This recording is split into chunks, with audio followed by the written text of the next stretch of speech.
ভূতে ধরবে, জিনে ধরবে, আরো যদি কিছু থাকে ওই সবটাতে ধরবে, এ কথাই সত্য। ঠিক না বেঠে? কেবল তো তোমাদের ধরা শুরু হয়েছে, দুনিয়াতে যেমন ধরছে আখিরাতে তো ধরবেই ধরবে। ঠিক না বেঠে? সুতরাং সময় থাকতে এখনো কোরআন হাদিসের ছায়াতলে চলে আসো, আল্লাহ তোমাদেরকে রক্ষা করবে। ঠিক না বেঠে? এই জিন ভূতের হাত থেকে বাঁচার উপায়টা কি? বাঁচার তো একটা উপায় আছে নাকি? ইসলাম এমন একটি জীবন ব্যবস্থার নাম যেখানে প্রশ্ন করলে এমন কোনো বিষয় নাই যে উত্তর পাওয়া যায় না। ইলেকট্রিক মিডিয়া, প্রিন্টিং মিডিয়া সহ একটা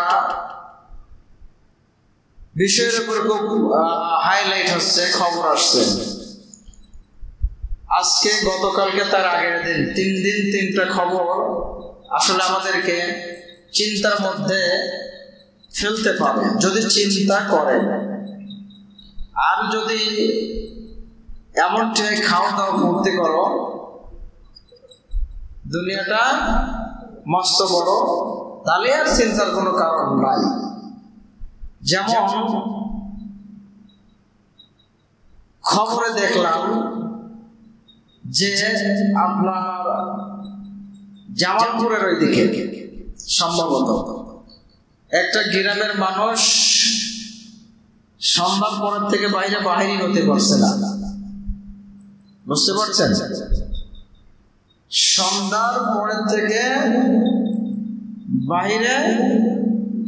বাইরে হতে পারছে না, বিশেষ করে এসার পরে তো আর রাস্তায় চলতে পারছে না, এত ভয়।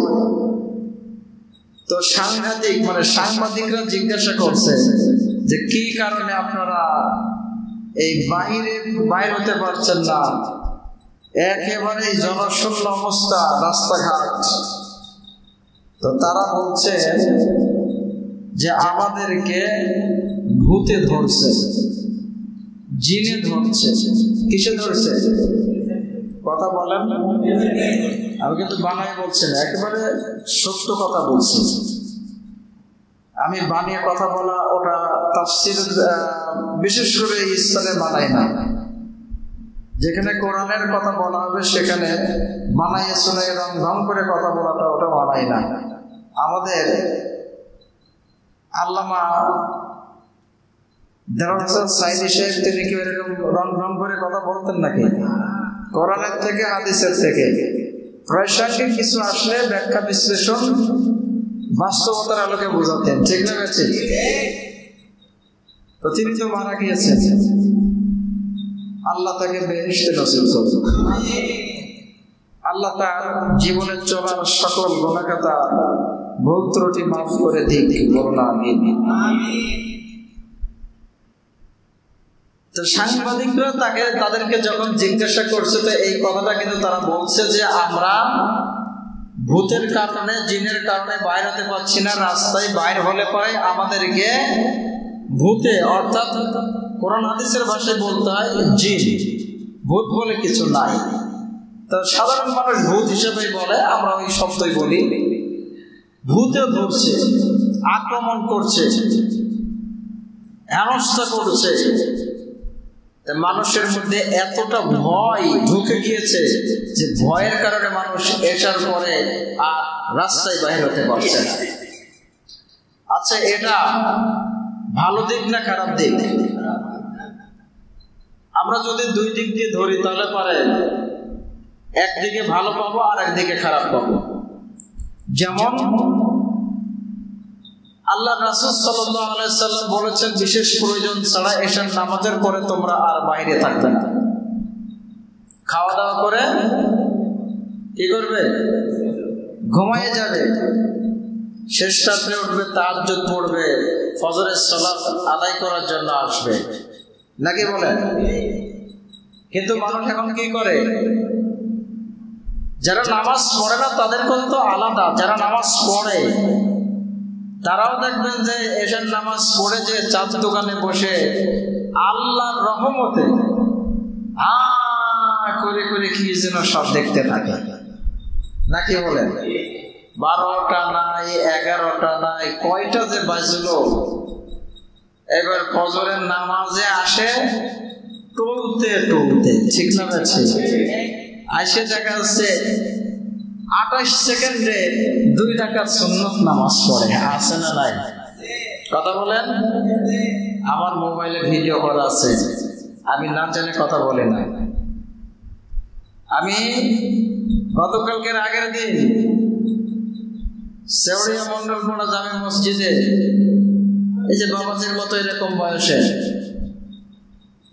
এরকম মুরব্বী বয়সে একজন চাচা এসে ওযু করে, মানে সবার শেষে আমরা ফরজ হয়ে গেছে, সুন্নতে গেছে, বসে আছি, জিকির আজকার করছি, তাসবিহ তাহলিল পাঠ করছি। তা উনি এসে নামাজে দাঁড়ালেন, 2 রাকাত নামাজ পড়লেন 28 সেকেন্ডে। কয় সেকেন্ডে?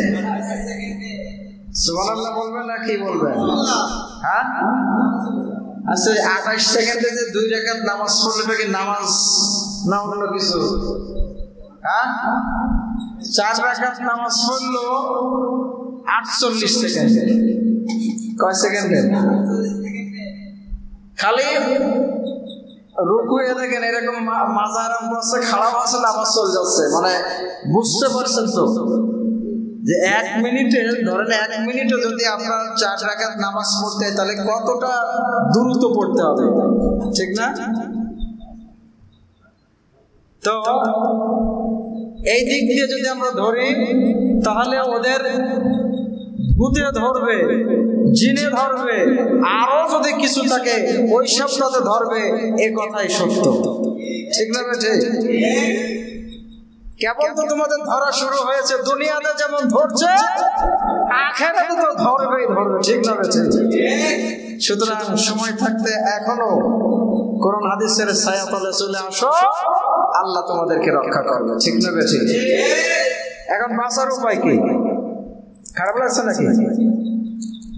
ওই যে আমাদের ভাইজান বাহাতি পানি খাচ্ছে, বাহাতি পানি খাওয়াকে ঠিক? বাহাতি খায় শয়তান। কে খায়? রাগ করেন না ভাই, আপনার মাধ্যম দিয়ে সবাইকে একটা শিক্ষা দিয়ে দেবো, নাকি বলে? আমাদের আলেমদের এমন হওয়া উচিত যে আমার একটা মুসলমান ভাই, সে তো আমার ভাই নাকি, আমার শত্রু নাকি?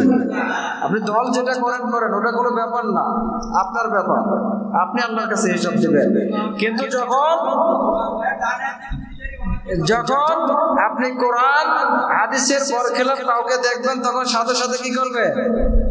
তাকে সুন্দর মতো বুঝাই দেবেন। তাই বলে এবার মারামারি করেন না যেন।